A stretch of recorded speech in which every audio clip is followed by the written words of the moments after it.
పాపనాశన భవభయహరణ ఏ పేరున నిన్ను కొలుతుము మహదేవా ఏ తీరున నిన్ను పూజింతుము దేవా ఏ పేరున నిన్ను కొలుతుము మహదేవా ఏ తీరున నిన్ను పూజింతుము దేవా శ్రీశైలవాస శ్రీ మల్లినాథ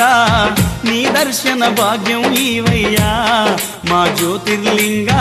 ఈ జన్మకు మోక్షం ఈవయ్యా ఓం జై జగదీశ